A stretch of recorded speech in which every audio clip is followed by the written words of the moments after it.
All right, so let's dive into the AFC South.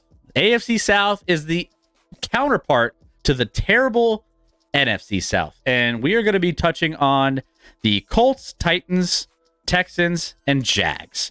Now, current odds on this division is kind of a runaway. Jacksonville Jaguars minus 155 according to FanDuel Sportsbook. Tennessee Titans far second behind them at plus 310. Colts plus 550, and Houston Texans plus 1,000 to win the division. Now we know that a lot of these teams aren't going to compete. Vote. The poll is up on who you guys think will win this division. There's one team that really stands by and large above the rest, and that's the Jacksonville Jaguars. The hype around Trevor Lawrence, T-Law, is taking over the league, and everyone's hyping about. At least I know for a fact. I'm in the sports card world. I do a little bit of the sports card, trading and flipping and all that stuff. And I'm not gonna lie, one of the hottest players from that category is Trevor Lawrence by far. Now, what exactly do you mean by hottest? His cards are going for probably more than. I mean, there's only a handful of players right now that are going for a ton of money. Obviously, you got your. I don't even want to say his name because then Scott's going to get super excited. The Patrick Mahomes of the world. Donovan Smith. But of all of the hype players, big pickup at tackle. Trevor Lawrence is living up. At least from what we're experiencing most recently in their playoff run, living up to the hype. Their over-under total is 9.5 wins for this season. And the over, minus 144 on the over on 9.5 wins for the Jacksonville Jaguars. Now, getting into some of the other teams, over-under win totals, Indianapolis Colts are over-under 6.5. The Texans, 6.5. And the let's see, where is it? The Titans. Titans are let me pull them up. 7.5 win total there. Over 7.5 is minus 128 for the Tennessee Titans. So that's what we're looking at here. Cattle. What's up, Cattle Snacks? Love the name. Pick the Texans. Breakout season for Robert Woods for sure. Bobby Cheese. Ooh. I mean, Robert Woods had some pretty good years in LA. So I don't know if it's it's a breakout at this, and I'd be surprised if he has his best season on record. Didn't work out. Who did he sign with last year that it just Tennessee. did not go well at all? Tennessee. Oh, so within the division. Yeah. Tennessee it's underrated, but Tennessee's where receivers go to die. So that means D-Hop is screwed. Yeah, well, he should have known better. He should have signed with a different team. Yeah. Hey. Carmageddon. Love the name. Love the name. By the way, guys, if you guys are just joining us, like Cattle, like Carmageddon, by the way, let us know who your teams are and where you're from so we can get to know you a little bit better. Also, we have our contests, our free contests, our Pick'em, our Survivor League, all of our Fantasy League, everything else associated with this show are all going to be part of our Discord. Join our Discord like Reckoning is putting in the chat. So you can be a part of all of those announcements when we send out those links and invites to be a part of them. And then we will have some cool prizes for you guys for the winners of those. We also have our super contest where we're picking teams against the spread every single week. So we'll see how you guys stack up against me and Scotty, because last year we crushed it. But welcome all of you guys who are new. Still blows my mind that Urban Meyer had pretty much the same team in the Jags 2021. They were a dumpster fire. Next year, playoffs. Playoffs doesn't blow my mind at all. Talking about Worst playoffs. Makes a lot of sense, actually. Makes a lot of sense. Urban Meyer, idiot. Even worse than Bobby Petrino or Hugh Jackson. Yeah. Too bad they didn't do a Hard Knocks with Urban Meyer. All right, so Who's Urban Meyer? I can't talk today.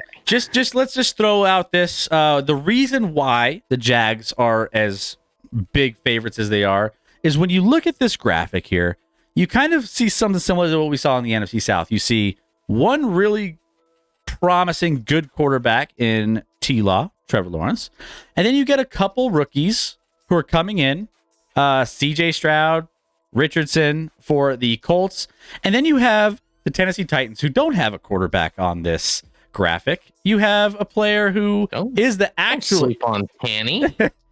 The actual face of the Tennessee Titans is it Derrick Henry? Let's be real. Like he's thrown a touchdown. He's thrown a touchdown in the playoffs. That's the face of this team, right? I mean, realistically. But I mean, that still overshadows the fact that you have a Tannehill and then you have two young players, Malik Willis and Will Levis, kind of hanging out doing their thing. You have issues. Either of those guys see a snap, they have issues. You have issues, yes. So Ryan Tannehill, if healthy, will play all year. Those two ain't it. Yeah.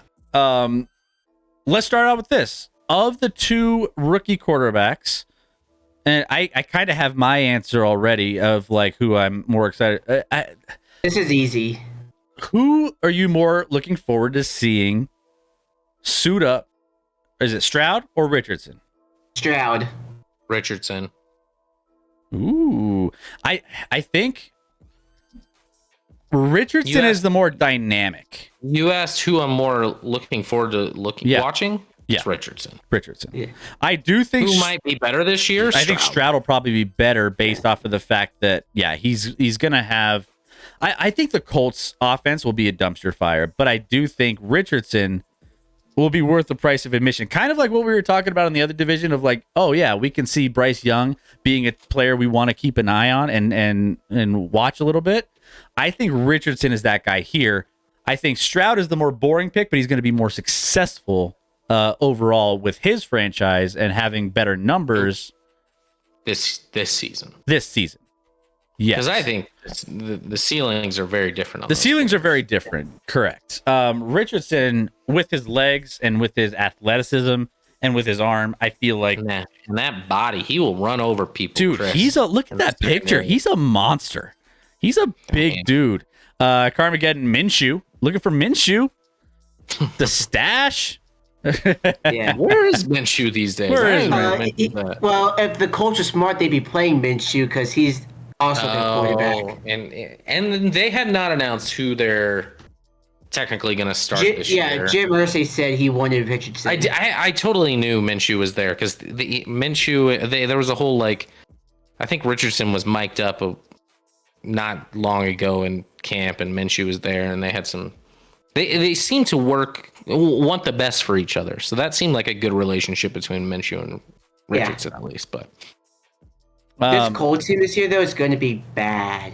They might actually get the top pick. It's so funny because if we go back a year, there were a lot of pundits and analysts out there that their dark horse pick in the AFC was the Colts.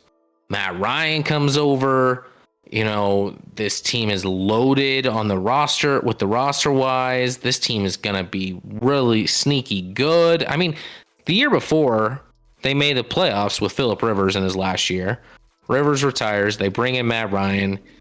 A lot of people probably felt that was an upgrade. Did I miss a year in there? Yes. Although many Colts fans would like to forget that year as well. No. Who started for him that year? Carson Wentz. And they had a playoff they choked it away. They had a playoff berth right in their hands. That was against the Jags, right? Yes. Yeah. In a game where the Jags fans came dressed up as clowns with Shad Khan mustaches. Yeah, I do remember that. It was wild. It was just the fans were literally coming in protest of their owner. Which also makes even more sense of why people were so excited for the Colts last offseason, because they got rid of Wentz and went to what you thought was a more reliable Matt Ryan. That clearly didn't pan out at all.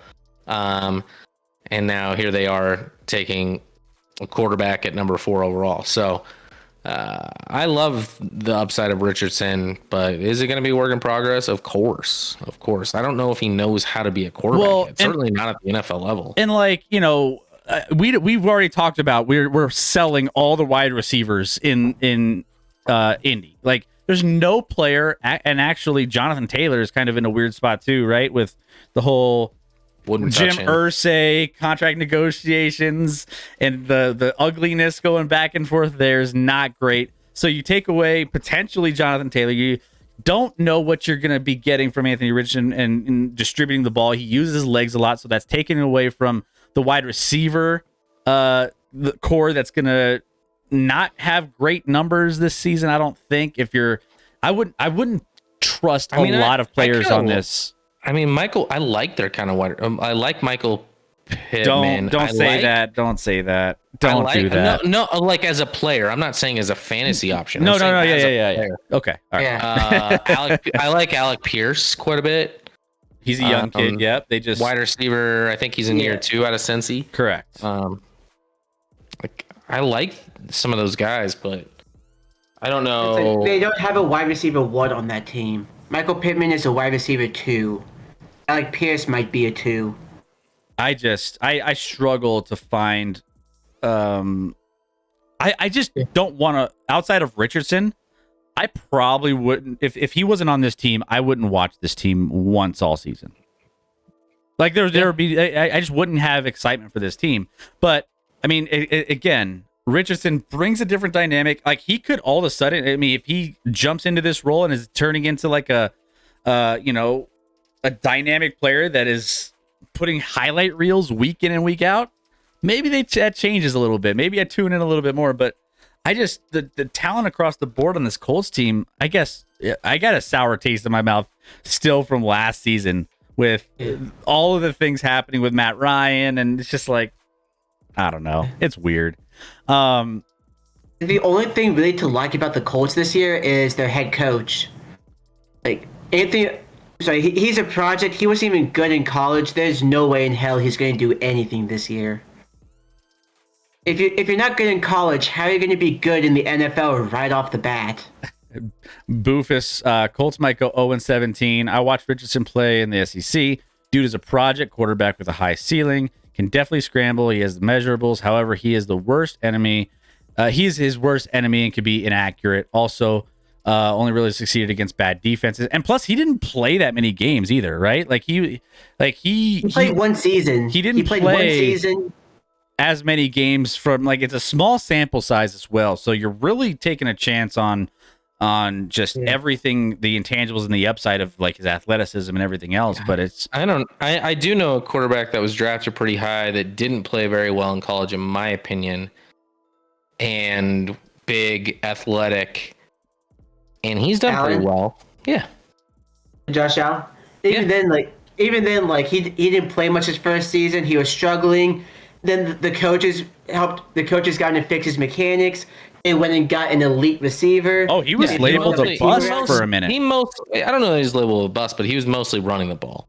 There wasn't a lot. Yeah, he was early on. He was pretty much a running back. For the expectations, but he did come out with a lot of hype with his arm. I mean, coming out of Wyoming, we were like, but is he accurate? Is he this and that? So yeah, he's definitely come a long way. So we'll see. But compare him to the other quarterback. Again, we were talking a little bit about CJ Stroud with Houston. They get a new head coach. D'Amico Ryans comes in, who's pretty exciting hire for the Houston Texans, who have been looking for something a little bit better. Remember that Lovie Smith on the way out, just trying to trade off all those?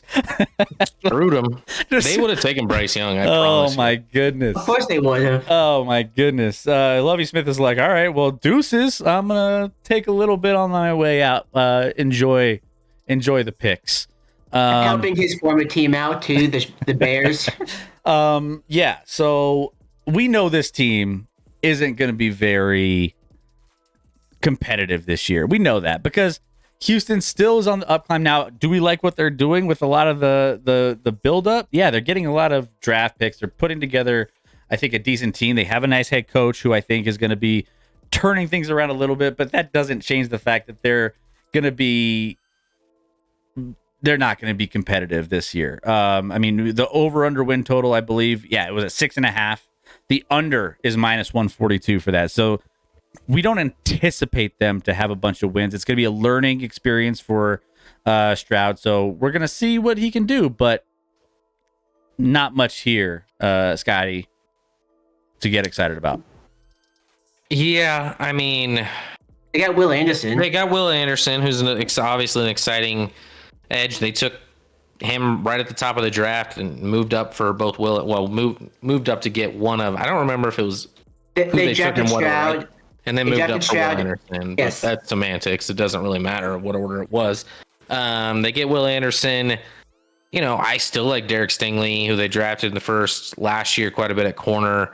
But outside of that, like that defense could struggle quite a bit, and has struggled. So they're slowly adding pieces that I like, but that's going to take time. Offensively, it's good to see John Mechie. That's great to see. Yeah, had some health issues last year, Chris, leukemia. He didn't get to play his rookie year out of Alabama last year. He's now practicing. Hopefully we'll see him, but they added Robert Woods, which is whatever. I mean, they obviously moved on from Brandon Cooks. They drafted a tank.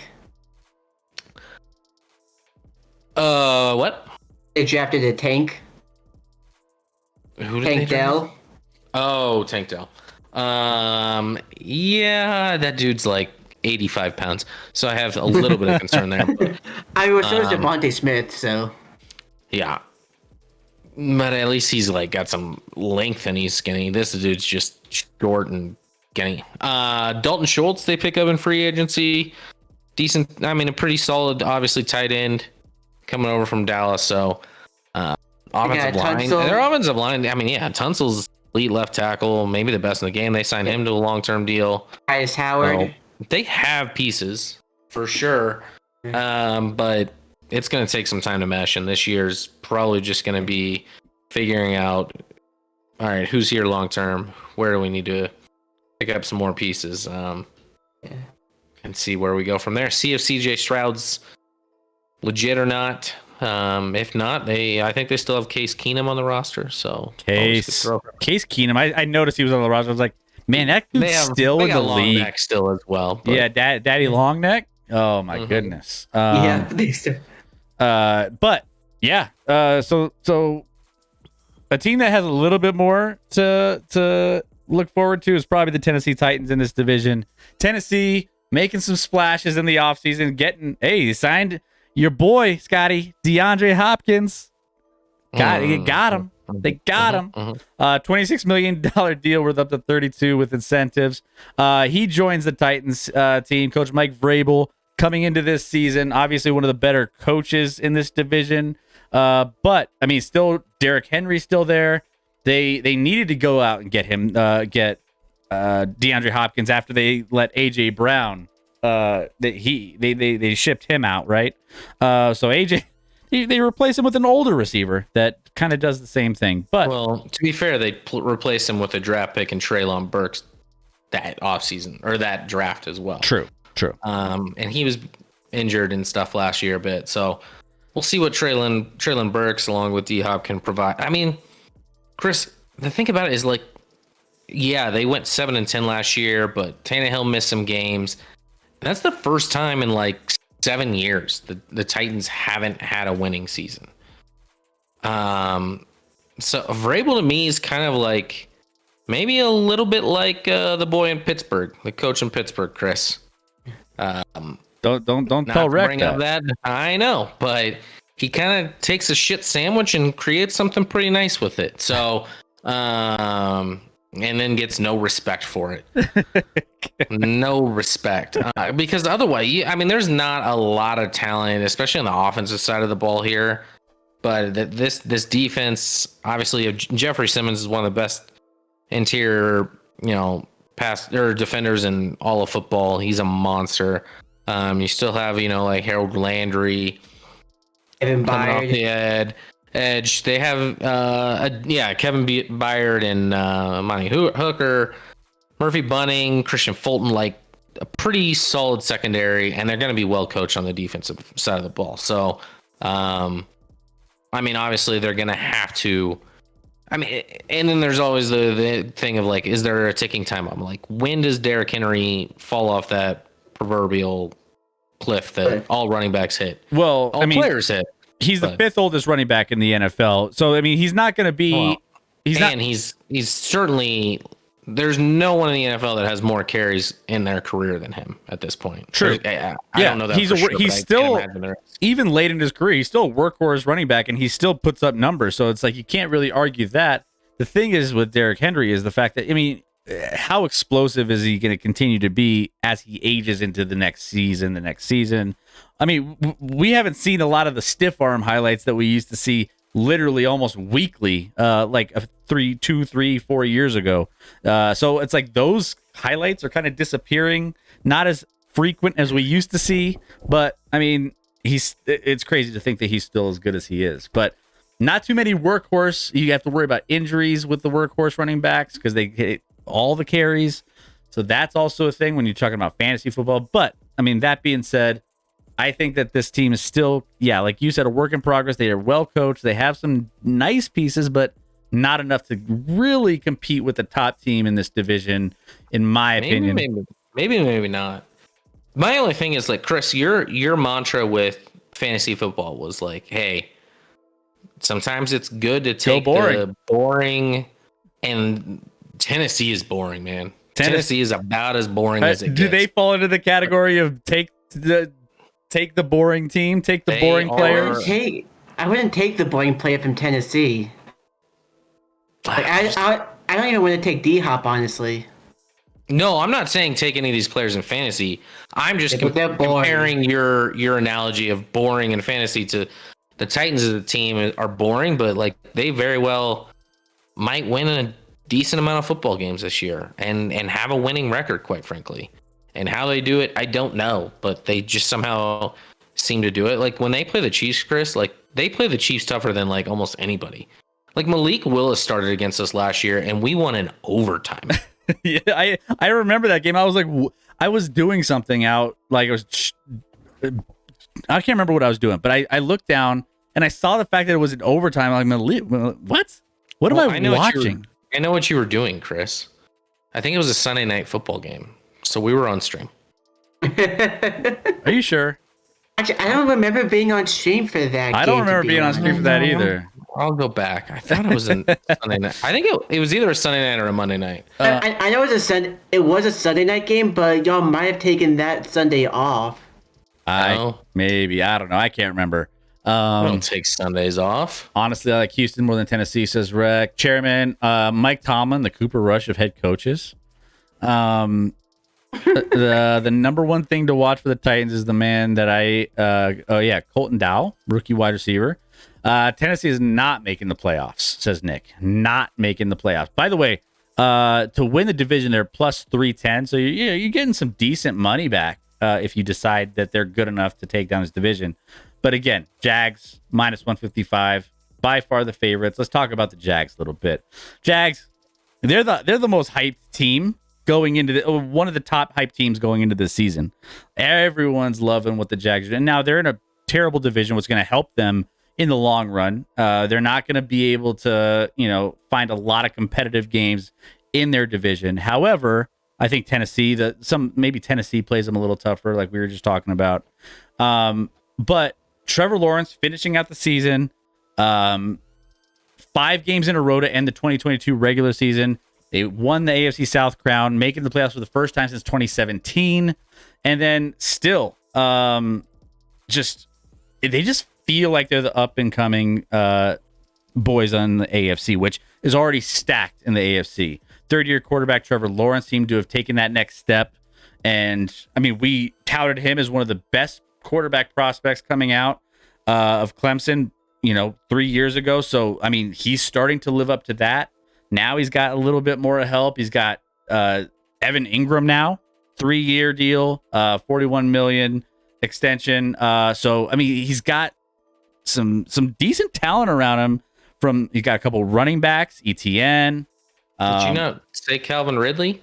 Calvin Ridley. Well, yeah, Calvin Ridley. That's the addition to it. That, I mean, yeah, we talked a little bit about Calvin Ridley on our fantasy. By the way, again, exclamation point socials, go check out our fantasy breakdowns of these players. Rec, throw that in the chat for people to go check out our YouTube. You won't want to miss that. But yeah, Jags seem to be that sweetheart going into the season, Scotty.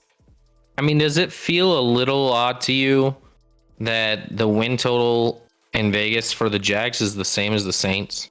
9.5. Yeah, I mean, we're talking about two bad divisions. Like, that's when you look at the public sentiment for both those teams. I don't think most people put the Saints and Jaguars on the same level, right? Exactly. You would say the Jaguars people are up and coming. Everyone loves the quarterback that's was the best quarterback to come out since like Luck or whatever.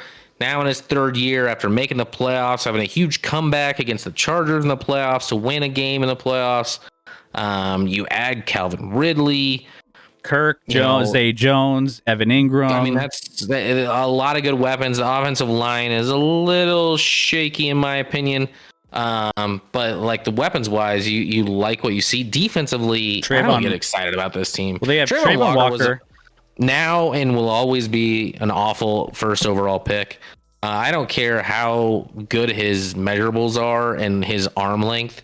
The dude doesn't produce on the football field and didn't in year one and won't. I like Josh Allen. I mean, but Josh Allen seems to be very like flashy, like it's up and down. He's dominant for like a game and then he's invisible for like 4 games. See you later, Hauser. Have a great night. We'll catch you on Sunday night. And then like the secondary is kind of trash, honestly.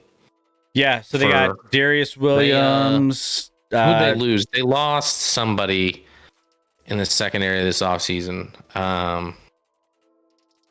Shaquille Griffin left. Shaq Griffin. Yep. Yeah, I don't think Griffin was ever that good. I mean, but now you look at who they have left and like Darius Williams. I think they have Tyson Campbell. Trey Herndon. That's like yeah, not great. No. So yeah, I think you still look at this roster and you still feel like it's still probably the best in this division, given the circumstances, given the talent level of all the other teams. I mean, their upside is certainly beyond because of simply a quarterback. Yeah. But let's keep in mind this team did go 9-8 last year. Now they were 3-7 and then turned it on to win 6 of their last 7 games, make the playoffs, win a playoff game. So credit there. So maybe that momentum's carried to this season, but technically they were a 9-8 team last year. So in essence, they were mid, kind of average. Yeah. So we'll see. I mean, this is the first time this team has had kind of expectations in a while. So we'll see how they handle having those expectations. We'll see, health wise. Calvin Ridley to me is a wild card. I mean, we'll see. He had one big year in Atlanta. Otherwise, he only had 1 1,000-yard season in Atlanta, but clearly very, very talented. But now coming off a year off, what does that mean? But yeah, those top 3 wide receivers with like Zay Jones as your third and Christian Kirk, nothing wrong with that at all. No. I like Travis Etienne a lot, so they got some pieces. But I don't love their defense and I don't love their offensive line. They lost a tremendous right tackle on the offensive line, Chris. Tremendous. I can't stress that enough. Jawan Taylor is probably the single biggest offseason loss for any team in football, Chris. Of course he is. No, I mean, I think everything starts and ends with Trevor Lawrence. By the way, just a real quick tidbit. His passer rating went from 71.9 in 2021 to 95.2 in 2022, is the largest increase in NFL history for a quarterback who threw at least 400 passes in each of his first 2 seasons. Also the largest increase in passer rating by a number 1 pick from year 1 to year 2 since Terry Bradshaw of your Pittsburgh Steelers, Rec. who did not throw 400 passes in his first 2 seasons. So, I mean, he's taking the steps. Yeah, got a real coach. I like Doug Peterson a lot, by the way. Doug Peterson's going to put him in some good spots as well. I mean, we forget, we talk a lot about Vrabel in this division as like one of the best coaches, but Doug Peterson, he's got a nice little track record, you know? He's got a Super Bowl. Yeah. No big deal. No big deal. He got fired 2 years after that Super Bowl. With Nick Foles. Well, that's just Philly for you. All right. And it somehow worked. Let's see. Let's get to the chat real quick. Henry is not going to be the same outside of D-Hop. They don't have a number 2. Ryan Tannehill will get hurt. Malik Willis will be horrible. And Will Levis will have to feed to the worst. It will be fed to the Wolves, and they have no defense that I know of. I feel like you have some like deep-seated hate for Tennessee. Nick's like, now screw Tennessee. I don't want anything to do with them. Just trash. I mean, no defense? That seems aggressive. Treylon Burks is at least talent-wise capable of being a number 2 at minimum. Yeah, if Ryan Tannehill gets hurt, Malik Willis and Will Levis are trash and not ready to play quarterback. Never will be. But doesn't help that Tennessee has no line. Biggest offseason loss for any team was Russ not retiring. True. The worst offseason move was Super Cooper. Rec, come on, man. Come on, man. Why do we do this to ourselves? Why do we keep it? Why do we keep this going? Because it upsets you. Oh, man. All right, well, there you go. There's the AFC South preview. I mean, let us know your thoughts on these. We're going to be posting these to our YouTube channel, so you guys can go visit these any point. And later on, well, we're going to get, as we get through all of our other divisions, we're going to be going, east, north, and west from here. So Sunday night, we'll cover 2 more divisions. And we're going to eventually, once we're done wrapping the divisions up, get into all of our predictions for each division, who's going to make the playoffs, and our over-under win totals of the season. So make sure you guys hit that follow button if you have not already, so that you know when we go live each and every single week, every Wednesday and every Sunday. And then also, as we get into the NFL season, we're making more announcements. We have more contests. Make sure you guys are joining those as well. We want more of you guys doing those this year than we had last year. So that's the goal.